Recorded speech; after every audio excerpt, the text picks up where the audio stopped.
આપણા સીમાડાઓમાં પાણી આવી ગયા 7-8 વર્ષ સુધી હજી જો આપણને પાણી નથી પૂરું પાડી ગયા તો એને કેવા વિકાસ જોઈ છે, કેવા એને કામ કરવા છે અને છતાંય આપણી પાસે કેવી આશા રાખવી?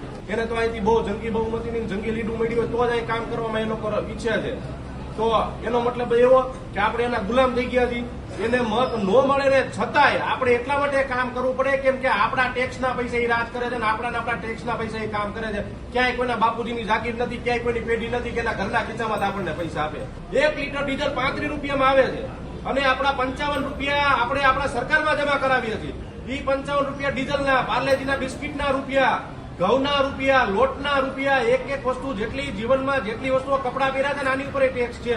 આપણા તમામ રૂપિયા સરકારમાં જાય છે, ત્યાંથી એ લોકો પાસે ડાયવર્ટ થાય છે, ત્યાંથી આપણા કામ પાછા આવે છે. આ લોકોના મનસુબા ક્યારેય પૂરા પડવાના જ નથી અને બહુ ઓછા સમયમાં, મને યાદ નથી, કદાચ 2027માં પણ ભાજપની સરકાર નહીં હોય, ઉમેદવારોને ઉઠાવી દેવાના. અરે તમે કામ કર્યા હોય તો લોકશાહીની ઢબે આંબેડકર સાહેબે આપણને બંધારણ આપ્યું છે અને બંધારણમાં સૌને લડવાનો હક આપ્યો છે.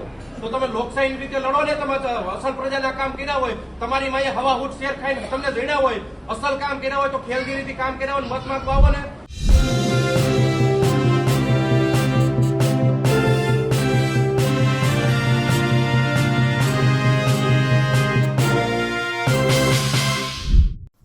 સ્થાનિક સ્વરાજની ચૂંટણીઓની વાત છે તો વાત ગોંડલની પણ છે.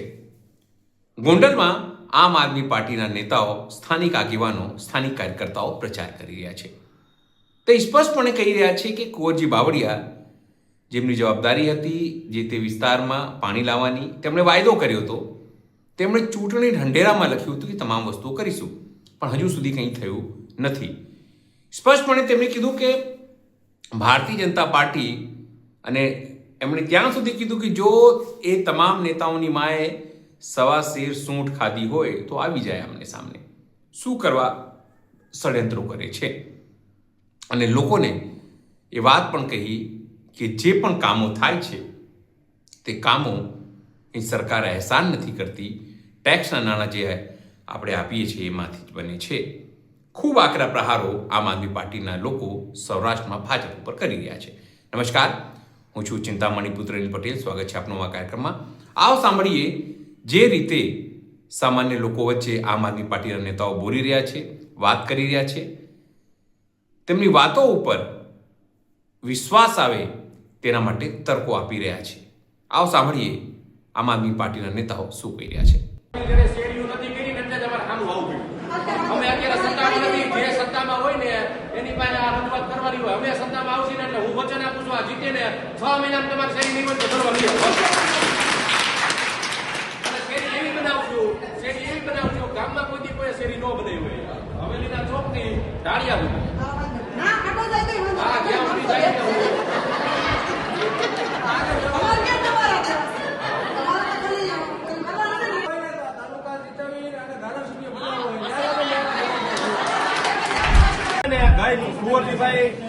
કુંવરજીભાઈ જયારે 2022 ની વિધાનસભા લડતા હતા ને ત્યારે આપણને જે વચન કર્યા હતા ને એની મેનિફેસ્ટોમાં ચૂંટણી લડતા હતા ત્યારે જે વાયદાઓ કર્યા હતા, અમે આ કરી દેવું, અમે આ કરી દેવું, એ બાબતનું એક પણ કામ આપણા જળવામાં કર્યું નથી.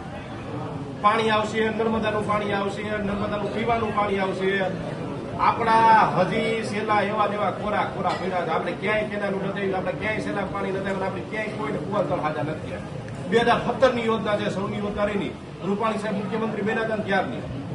તો હજી સુધીમાં 5-8 વર્ષમાં જો આપણા ખેતરોમાં પાણી યોજના બન્યા પછી, અમલવારી થયા પછી આપણા સીમાડાઓમાં પાણી આવી ગયા 7-8 વર્ષ સુધી હજી જો આપણને પાણી નથી પૂરું પાડી ગયા તો એને કેવા વિકાસ જોઈ છે, કેવા એને કામ કરવા છે અને છતાંય આપણી પાસે કેવી આશા રાખવી?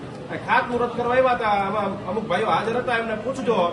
એને એવું કીધું કે તમારા કામમાંથી મત ન નીકળે તો તમે બીજા કોઈ કામની અપેક્ષા રાખતા નહીં, લેટર પેડ લઈને હાલાવતા નહીં, તમે આ કામ કરી દો, ફલાણું કરી દો, ફલાણું કરી દો. અરે ભાઈ, તમને મત દીધા જ છે, નથી દીધા એવું નથી, ખોબલે મત દીધા છે, ત્યારે જ તમે સરકારમાં જુઓ. પણ સામેના પક્ષના ઉમેદવારને કોઈ 5-15 મત દીધા હોય તો લોકશાહીની ઢબે દીધા છે. આ મત દેવાનો સૌને અધિકાર છે, ફરજ નથી હો, આપણો અધિકાર છે, આપણો હક છે મત દેવો. તો સામેના પક્ષના ઉમેદવારને કોઈ 5-15 મત દીધા હોય એનો મતલબ એવો નથી કે તમારે એ કામ નહીં કરવાનું. એને તો અહીંથી બહુ જંગી બહુમતીની જંગી લીડું મળી હોય તો જ અહીં કામ કરવામાં એ લોકો ઈચ્છે છે. તો એનો મતલબ એવો કે આપણે એના ગુલામ થઈ ગયા છીએ. એ કેમ જ આપણે કરવાનું, એને મત ન મળે ને છતાંય આપણે એટલા માટે કામ કરવું પડે કેમ કે આપણા ટેક્સના પૈસા એ રાજ કરે છે ને આપણા ટેક્સના પૈસા એ કામ કરે છે. ક્યાંય કોઈના બાપુજીની જાગીર નથી, ક્યાંય કોઈની પેઢી નથી કે એના ઘરના ખીચામાં આપણને પૈસા આપે. આપણે 100 રૂપિયાનું આપણે 90 રૂપિયાનું લીટર ડીઝલ લઈ આવીએ છીએ ને એ 35 રૂપિયાનું આવે છે ને 60 રૂપિયાના આપણા ખીચાના એની પાસે જાય. આમાં કેટલા રૂપિયાનું વર્ષે કોણ કેટલું ડીઝલ લે છે ને એ એક અંદાજ મારજો. ખાલી 1 લીટર ડીઝલ 35 રૂપિયામાં આવે છે અને આપણા 55 રૂપિયા આપણે આપણા સરકારમાં જમા કરાવીએ છીએ. એ 55 રૂપિયા ડીઝલના, પાર્લેજીના બિસ્કીટના રૂપિયા, ઘઉંના રૂપિયા, લોટના રૂપિયા, એક વસ્તુ જેટલી જીવનમાં જેટલી વસ્તુઓ કપડા પહેર્યા છે આની ઉપર ટેક્સ છે. આપણા તમામ રૂપિયા સરકારમાં જાય છે, ત્યાંથી એ લોકો પાસે ડાયવર્ટ થાય છે, ત્યાંથી આપણા કામ પાછા આવે છે. તો આપણા પૈસે આપણે કામની જરૂર છે અને એમ કે મત નહીં મળે તો કામ નહીં. તમારા બાપુજીનો બગીચો છે, તમારા છોકરા પેદા કરવા હાટું અમે કામ કરીએ છીએ, તમારા છોકરાને મોટા કરવા હાટું અમે કામ કરીએ છીએ. એટલે દરેક વસ્તુમાં મનમાની જલાવી છે. એ નથી થવા દેવું ને એના વિરોધમાં જ આપણે ઉભું કરવાની વાત છે, આકલ કરવાની વાત છે. અત્યાર સુધી આપણા બાપ દાદાઓ અશિક્ષિત હતા એટલે એને કાયમી ભરમાવ્યા છે અને કાયમી રમાડ્યા રાખ્યા છે. હવેની પ્રજા શિક્ષિત છે અને સમજુ છે એટલે આ લોકોનું જાજો ટાઈમ ટકવાનું નથી. એની હોતી હું ખાતરી આપું. આ લોકોના મનસુબા ક્યારેય પૂરા પડવાના જ નથી અને બહુ ઓછા સમયમાં, મને યાદ કરજો, કદાચ 2027માં પણ ભાજપની સરકાર નહીં હોય.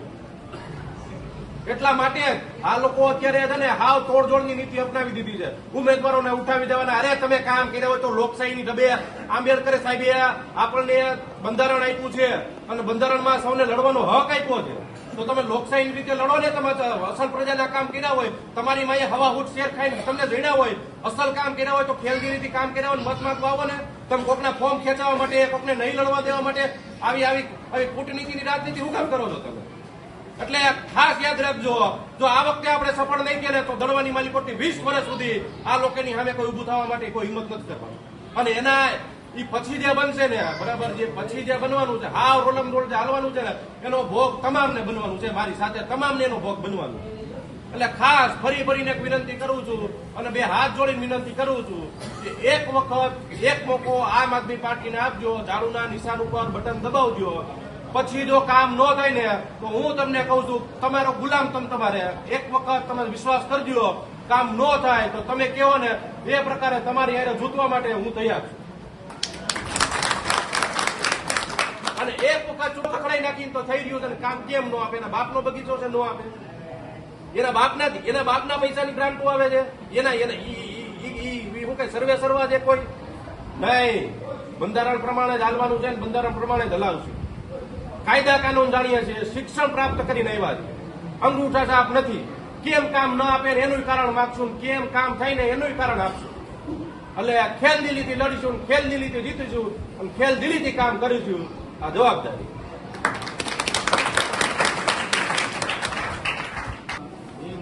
બેયમાં ભાઈ કોઈ ક્રોસિંગ ખાવા ન હોય દબાવી નાખી. તો ગોંડલ તાલુકાની પહેલી સીટ દળવા હમીરપર આપણી કાઢવાની છે અને ડંકો વગાડવાનો છે. તાલુકામાં સૌથી જાજી લીટની પહેલી સીટ, પહેલું જ પરિણામ આપણે આવવું જોઈએ.